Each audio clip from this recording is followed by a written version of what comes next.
Thank you for joining the U.S. Army Corps of Engineers Northwestern Division for today's Missouri River Basin Water Management and Emergency Operations Conference Call.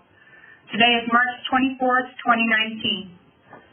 2019. We will continue to hold this call tomorrow at 3 p.m. Today's call is intended to provide congressional representatives, tribal, state, and local government officials, and the media an update on the Corps' actions in the basin with regard to water management operations and support to local communities, states, and the tribes. I am Eileen Williamson, and I will be moderating today's call. This call is being recorded and will be placed on the Defense Video and Imagery Distribution System at www.ddidf.net/unit/USACE-NWD. Your participation acknowledges your consent to be recorded. We share this call and more information on our Facebook and Twitter sites, NWD USACE. All lines have been placed on mute during this call. When we get to the question and answer period, unmute your line by pressing *6 to ask your question. Please be aware that the forced mute function does not work on all phones, so if I ask, please use your phone's own mute function to avoid interrupting the call. Do not place the phone on hold. I want to clarify that the Corps Emergency Operations Center lines are intended for emergency managers and levee partners. Members of the public should check 511 for road closures, 211 for other questions, and look to their county and local emergency managers for further guidance. Today's agenda includes an update of the Corps' actions and plans for managing water releases from the 6 main stem dams, an update from the National Weather Service, an update of actions being taken by the Corps Omaha District, an update of actions being taken by the Corps Kansas City District. And with that, I'll turn it over to John Remus with the Missouri River Basin Water Management Division. John. Thank you, Eileen. Hello, I am John Remus, Chief of the Missouri River Basin Water Management Division. Our office is responsible for regulating the Missouri River main stem reservoir system. I'm going to give you a rundown of basin conditions here, basin and systems conditions, excuse me. First off, the mountain snowpack remains average. We are beginning to see the plain snowmelt in the upper basin runoff into all of the upper reservoirs. I will provide a brief status for each of the projects from upstream to downstream.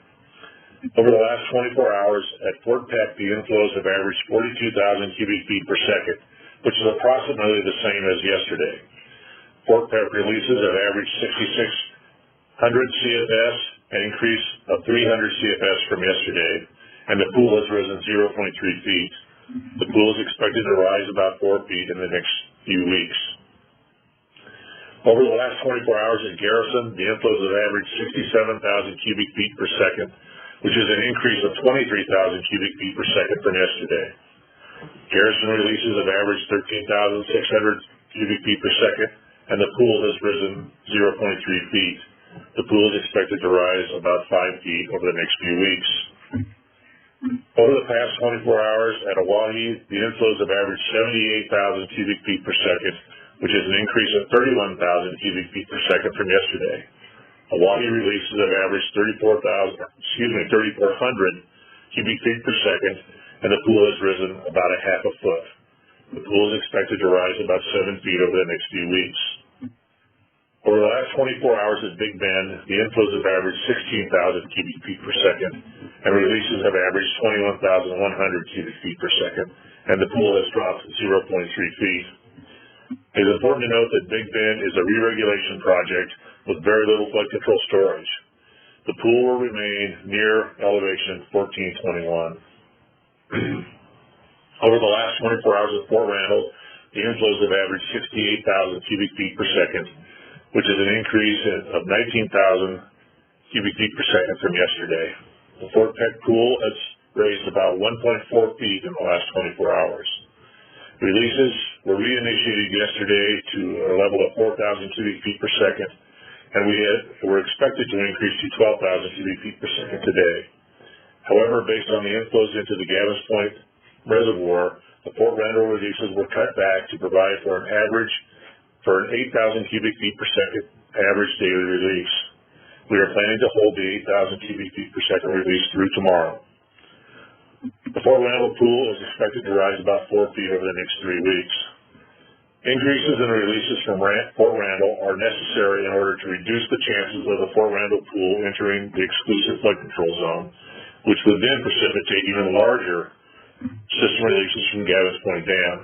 The travel time from Fort Randall Dam to the Gavin's Point Reservoir is about a day and a half.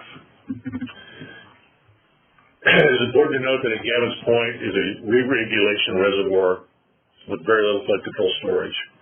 Releases from Gavin's Point Dam remain at 24,000 cubic feet per second, and the pool has dropped about 0.3 feet. Over the last 24 hours, inflows into Gavin's Point have averaged about 20,000 cubic feet per second, primarily from the Niobrara River. A reconnaissance of the lower Niobrara River indicated that there is a lot of water stored in the floodplain of the Niobrara River. Furthermore, the remaining snowpack in the upper portions of the Niobrara River are beginning to melt, and we are seeing the flow at the gauges increase. We expect inflows into the Gavin's Point Pool Reservoir to decline at a very slow rate as this additional water moves downstream. We have changed our planned releases from Gavin's Point Dam. We are planning to increase releases to 27,000 cubic feet per second and then to 30,000 cubic feet per second late next week. This will allow us to increase releases from Fort Randall Dam. A system release of 32,000 cubic feet per second is about average for this time of year. We will continue to evaluate the conditions and make adjustments as necessary. We will share our revised release schedule in our daily bulletin, our daily update, which is found on our website. All of our releases from our mainstem reservoirs, our release plans, from our mainstem reservoirs are shared with the National Weather Service's Missouri River Basin River Forecast Center for input into their reservoir model, or river forecast, After my talk, Kevin Lau, lead hydrologist for the River Forecast Center, will discuss their Missouri River forecast. Regarding the entire 6-project Missouri River Mainstem Reservoir System, we have 14.4 million acre feet of the 16.3 million acre feet of flood control storage, or about 88% available to store upper basin runoff. We have captured over the last 24 hours about 400,000 or 0.4 million acre feet of water in the system. We will continue to monitor runoff conditions over the next few weeks as the temperatures in the upper basin warm up and the remaining plain snowpack melts. Our next official runoff forecast will be April 1st. One-page weekly update that my office usually publishes every Tuesday is now being published on a daily basis. We will continue to update this on a daily basis until mainstem system operations return to normal. This one-page document summarizes system conditions and our short-term operational plans. You can find this update on the Missouri River Basin Water Management page, highlighted in yellow under Weekly Update. That concludes my remarks. Thank you very much. Thanks, John. I'll turn it over to you. Kevin Lau. Good afternoon, everyone. My name is Kevin Lau. I work for the National Weather Service, Missouri Basin River Forecast Center in Kansas City. We currently still have major level flooding in the St. Joseph to Leavenworth Reach. The crest is currently at Napoleon, which is downstream of Kansas City. We expect the crest to make it to Jefferson City on Tuesday and to make it to the mouth on Wednesday or Thursday. We do have major level flooding occurring currently along the Big Sioux River in the Brookings, Del Rapids, Sioux Falls area, and we also have major level flooding on the James in the lower portion of the James River Basin. However, the combined result of both the Big Sioux as well as the James, once this water reaches Sioux City on the main stem Missouri River, will only have about a 1 to 2 foot rise at Sioux City, and that rise you can see in our current forecast. We do have a system moving in Wednesday night through Friday that will bring 1 to 1.5 inches across Nebraska and Iowa. so we need to monitor what effects this would have. Preliminary numbers that I've run today would suggest maybe a foot or so on the main stem from Gavins to Kansas City. But again, that's just preliminary. Talking with my meteorologist, this will be a thunderstorm type event on Wednesday night through Friday time frame, and so there could be areas that would receive more than 1.5 inches. And this concludes, we continue, as John Remus said, we continue to be in daily communication with the Missouri Basin Water Management Group in Omaha with regard to their main stem reservoir release plans, and we incorporate those immediately in our river forecast model. And also we remain in conversation with both the Omaha and Kansas City districts with regard to levee status. And this concludes the National Weather Service remarks. Thank you.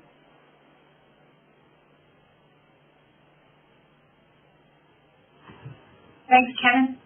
Well, let Omaha District James Starksel provide an update on the Omaha project. Good afternoon. I'm Lieutenant Colonel James Starksel, Deputy Commander of the U.S. Army Corps of Engineers, Omaha District. The Omaha District's focus remains on ensuring the safety of our citizens and communicating the conditions of the river systems to all of our partners and stakeholders. The Corps continues to provide flood fight assistance to state, local, and tribal government agencies. As a reminder, there are over 350 miles of levees on the Missouri, Platte, and Elkhorn rivers and tributaries that have experienced significant flood damage. Due to the magnitude of damage along these levees, repair of the levee system efforts will take an extended period of time to execute. The district is currently providing technical assistance in multiple locations. In Sioux Falls and Del Rapids, South Dakota, a team is providing assistance for high flow and snow melt along the Big Sioux and Little Sioux rivers. There are also teams providing both direct or technical assistance to Watertown, South Dakota, Hamburg, Iowa, Clear Creek, Nebraska, Pacific Junction, Iowa, Council Bluffs, Iowa, and Platte County, Nebraska. A risk of significant flooding continues due to the high plains snowpack in the North and South Dakota region, especially across eastern South Dakota and unregulated James and Big Sioux River basins. Again, I can't emphasize enough that residents should continue to monitor the situation and keep in close contact with their local and state emergency management organizations to stay updated on any evacuation plans and emergency conditions. Levee breaches can happen quickly or gradually and can occur when water overtops the levee and washes out a portion of the levee, or can occur at lower water elevations as well. Warm temperatures continue to melt the snowpack with rises observed in area streams and rivers. Even warmer temperatures are possible midweek, which would result in additional accelerated snowmelt. Late in the week, a storm system is possible across the Central Plains, and the current forecasted track of this system projects the heaviest precipitation to fall across the lower basin south of the snowpack areas. The lower basin may be snow-free, however, high soil moisture across this area will result in above average runoff from any precipitation, and we will continue to monitor this situation closely. As a reminder, the district is sending notification to levee sponsors in the PL 8499 program on Monday, the 25th of March, with information on how to request damage assessment and levee repairs. Levees must be active in the Public Law 8499 program to be eligible for these repairs. Today, work was temporarily postponed on the Union Dike levee breach repair near Valley, Nebraska, due to precipitation effects on the construction site. However, materials continue to be delivered so that work can begin again tomorrow, and is expected to take a total of 6 work days to complete. The majority of the levee system remains compromised and vulnerable due to record inflows surpassing their design protection levels. As of today, there are 54 full or partial breaches across L611-614 south of Council Bluffs, Iowa, L601 south of Glenwood, Iowa, L594 near Fremont County, Iowa, L575 near Fremont County, Iowa, L550 in Atchison County, Missouri, L536 in Atchison County, Missouri, R613 in Sarpy County, Nebraska, R562 in Nemaha County, Nebraska, Western Sarpy in Ashland, Nebraska, Clear Creek in Ashland, Nebraska, Union Levee in Valley, Nebraska, and R573 in Otoe County, Nebraska. There is only one levee that remains overtopping, L550. The Omaha District is continuing efforts to perform damage assessments as the water recedes and access to the levee systems becomes available. The district is also conducting underwater surveys of scour holes along the Missouri and Platte rivers, as well as collecting aerial imagery to support these efforts. As usual, the Omaha District remains ready to provide flood fight materials and technical assistance to state, local, and tribal emergency management agencies. The District Emergency Operations Center's official hours are 7 a.m. to 7 p.m. However, the phones are monitored 24/7, and you can reach our District EOC at 402-995-2448. I will now be followed by a representative from Kansas City District. Thank you. Kansas City?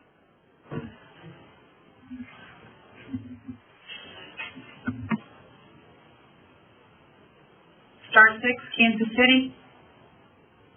Can you hear me? We got you. Thank you. Good afternoon. I'm Ted Knieven. I'm the Emergency Management Chief of the Kansas City District, U.S. Army Corps of Engineers. Kansas City District remains engaged with our local, state, and federal partners. The flood fight continues along the Missouri River. We're committed to providing the best technical and direct assistance to those we serve during this flood emergency. Our Emergency Operations Center is at level 2, partial activation. We continue to operate from 6:30 a.m. to 7 p.m. daily, and we can be reached by calling 816-426-6320. We currently have an aerial reconnaissance team in the air for the region that extends from St. Joe, Missouri, Elwood, Kansas, to Waverly, Missouri. River conditions are extremely dangerous, and any water on a levee presents a dangerous condition. Pay attention to local, county, and state emergency management officials. Safety is always our priority. If not actively engaged in the flood fight, please give local responders plenty of room to engage in the important work that they are doing.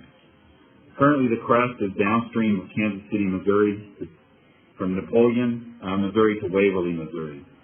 We continue to monitor conditions in this reach as the water moves through our region. Today, we've been in contact with levee sponsors throughout our area of responsibility, and we're providing technical support as needed.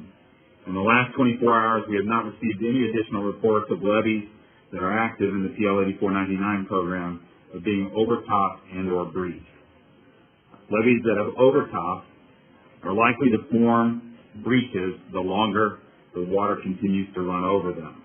We will continue to report out on levee overtoppings and breaching as we confirm them. We will provide a final accounting of damages to levees when waters recede.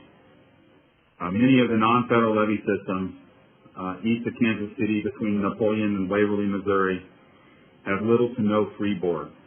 Some are experiencing other issues that, as of this call, have been flood fightable. The situation for the next 12 hours or so will be tenuous at best. We are currently projecting 17 levee systems east of Kansas City will have less than 2 feet of freeboard as the crest moves downriver.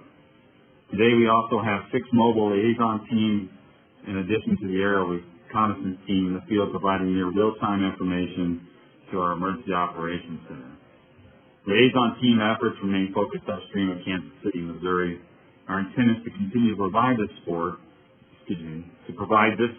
until the river falls below a moderate flood stage and or when we believe the high water is no longer posing a threat to the federal levees in and around St. Joe, Missouri. Somebody has a hot mic. Can you mute your phone, please? Thank you for that. The district has issued over 500,000 sandbags to date. We currently have 1 automatic sandbag machine supporting levee districts near Orrick, Missouri. No additional requests have been received for gator pumps or HESCO products in the last 24 hours. We remain well equipped to provide direct assistance, and we have not yet had to adjudicate any core resources. We have core employees continue to provide liaison support with the Kansas Department of Emergency Management and Missouri State Emergency Management Agency and FEMA Region 7. Flood fight efforts are still ongoing by many. Kansas City District will continue to support our partners in this fight as long as floodwaters threaten their communities. The level of water on many of the levee systems remains dangerously high, so please be safe. Thank you. This concludes the district's remarks. All right, thank you for those updates. I'm going to manage questions based on groups and locations. We'll start with congressional, tribal, state, and local governments, and then allow questions from the media, again by state. Please wait for your group and state to be called. Remember to hit *6 to unmute your phone. Be sure to state the name, your name, and the organization you represent before asking your question. I'll go by state in alphabetical order. First state is Iowa. Congressional, tribes, state, and local officials, *6 to unmute your phone.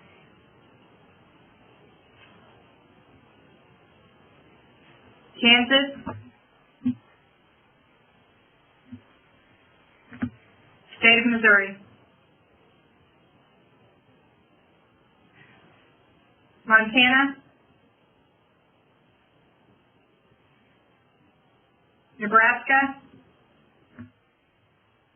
Again, *6 to unmute your phone. North Dakota. South Dakota.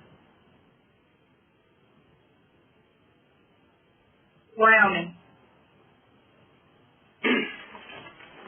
Is this Cheyenne River Sioux Tribe? Okay, who am I speaking to, please? Yes, ma'am. This is Dave Nelson, Emergency Commander. I also have Tribal Chairman Frazier here. Hello. Okay, go ahead. Press Secretary. Beautiful bald eagle. Rainy, beautiful bald eagle. Representative Mr. Kennedy with Bureau of Indian Affairs. Oh. James White is on director. Okay, go ahead. Yes, ma'am. We're just looking at, because we're having some major flooding on the Morrow River right now. We probably have, I want to say 10 places where it's over the water, and sandbagging efforts aren't going to be able to assist them any. And the main channel on the Missouri River, the Morrow River, and the Cheyenne River still have ice and snowpack.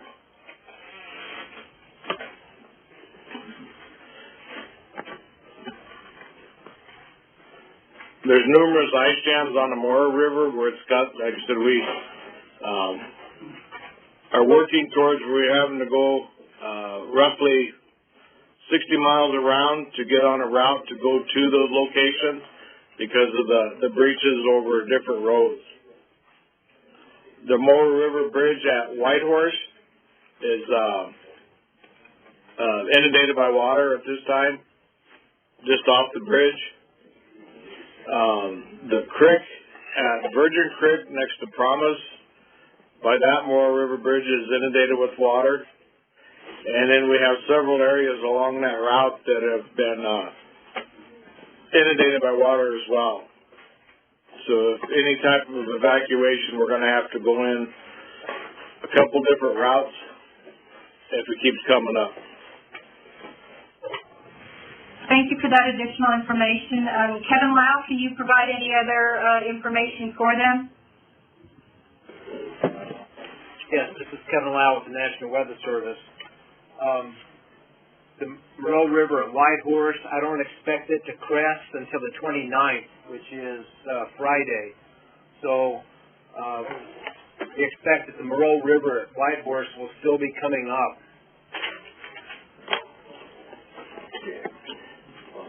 High water, Mama. Okay. What about the Cheyenne River?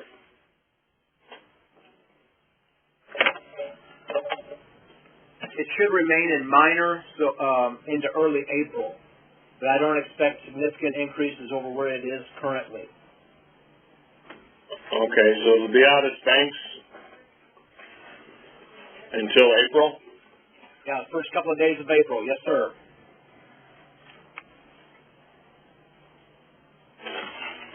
Thank you, Kevin. We have an additional note from the Omaha District. Hey, sir, Lieutenant Colonel Starkville here. I'm tracking that you guys did receive a pallet of sandbags to assist with some of your efforts there, but I was wondering if you've been in contact with our EOC about any other requests for assistance. We've worked with BIA, who had bags available, and I believe we got a load of 20,000 sandbags, and we've been putting sandbags together since Friday. Sandbagged a couple different roads, however, they're inundated with water now because of the ice jams on the Moore River Bridge, I promise.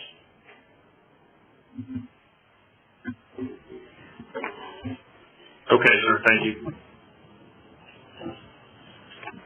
Thank you.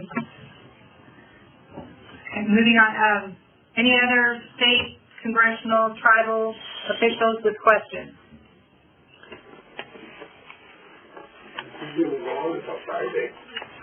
Okay. Those of you with open mics, it sounds like maybe we need to, last few people, excuse me, I think there's an open mic. Can you mute your phone or star 6 to go back on mute? Thank you. All right, we're moving to media.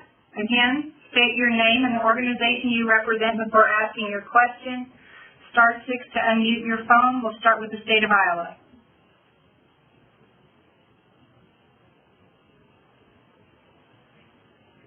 State of Kansas.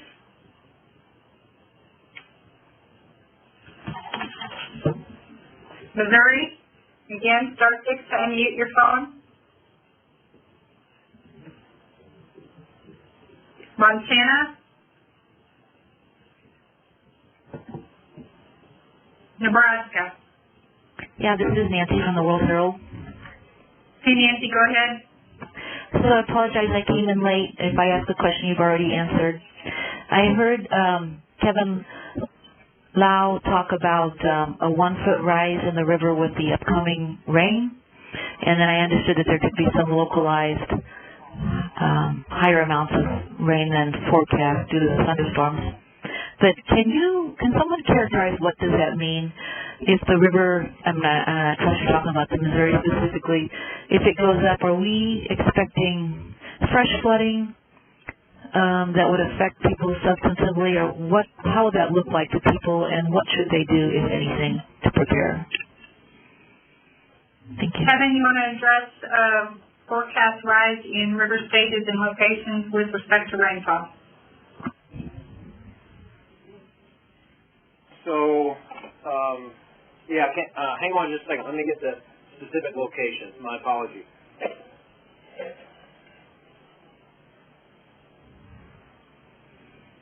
I mean, it'd probably be the whole eastern side of Nebraska, and I don't expect you to know everything, but I guess what I'm wondering is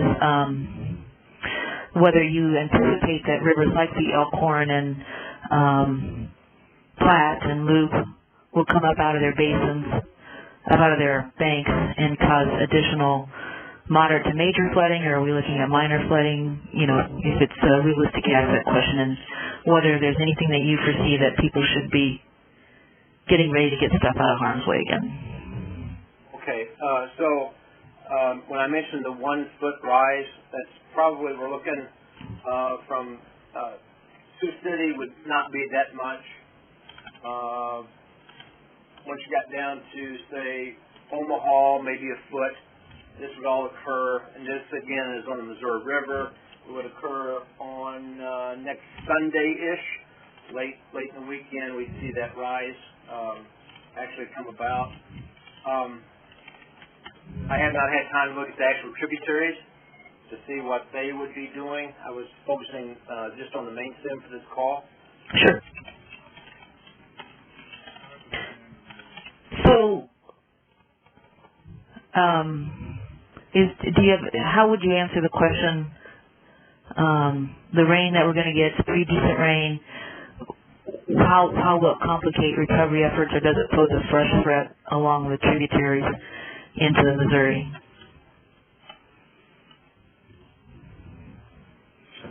Nancy, can you restate that question, please? Sure. Sure, no kidding. So we got this fairly significant rain, and correct me if that's the wrong language to use, coming in later in the week. Is it the most rain that we've had over this large an area since the levees have been compromised? And if it is the largest rain that we've had, how much of a flood threat does it pose? Can you say, or if you can't say now, maybe you can say, well, we'll know more by X time, but how should people respond, or what should people be thinking about doing, if anything? So just looking, for example, the Nishnabotna and Hamburg, again, these are just very preliminary numbers, but I'm showing a possible 2-foot rise on the Nishnabotna, again on the starting on the 29th, but cresting on the 31st. Again, a 2-foot rise if the expected rain does materialize. I don't know what a 2-foot rise would be.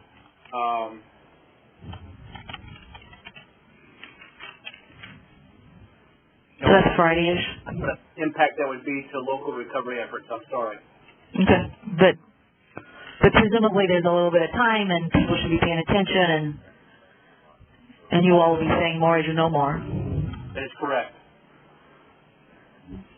And then I heard someone say that there was a pause in the work on the Union Dike because of the rain we had just now. Nancy, I'll let Lieutenant Colonel Starks will jump in on that one. Yeah, right. And then with more rain coming and 6 days of work left to do you anticipate that levee work will get delayed again? And is that an issue with the amount of rain coming? And can you say? Yes, ma'am. So this is Lieutenant Colonel Starksville. Our current estimate for work complete there is on Friday. However, with the upcoming rain, that could delay the work even more if the conditions aren't right, if the soil becomes too wet that they're working with. As I said before, we're trying to continue work out there in areas that we can, for example, hauling in material. That won't be significantly affected by the rain, but once that material gets on ground there, the work crews on the ground do have to have certain conditions to be successful on the site. So there is potential that could be delayed again based on additional precipitation in the near future. Okay.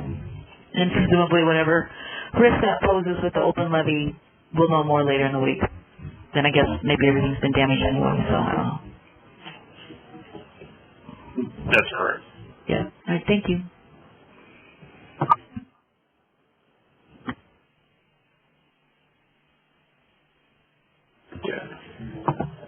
Hey, Nancy, Lieutenant Colonel Starksville again. I just want to echo, some of the information we put out on these calls each day. In addition to paying attention to your local emergency management agencies that will be communicating if there are any significant issues that come from the rise of the waterways.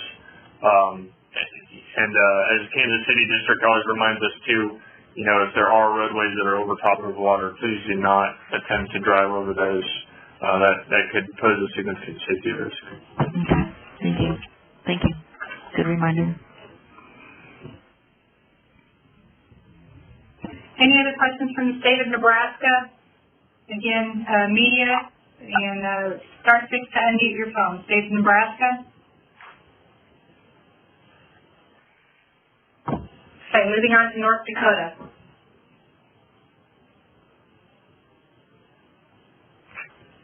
South Dakota. This is Tina Tipsy with the South Dakota Office of Emergency Management. Okay, what was your name again? I'm sorry. Tina Tipsy, the Director for the South Dakota Office of Emergency Management. Yep, thank you, Tina. Go ahead. Just in follow-up to the Cheyenne River, we'll continue to work with them. If they have needs, they can contact us, and we will reach out to them after the call as well. Thank you. Thank you. This is Lieutenant Colonel Starkstone. We'll get a hold of the BIA too for the Cheyenne River Sioux Tribe and just make sure that they understand the current conditions and that if there are any requests coming through them. Thank you. Okay, any immediate questions, State of South Dakota? Star 6 to unmute your phone. Moving to the State of Wyoming. Any national press?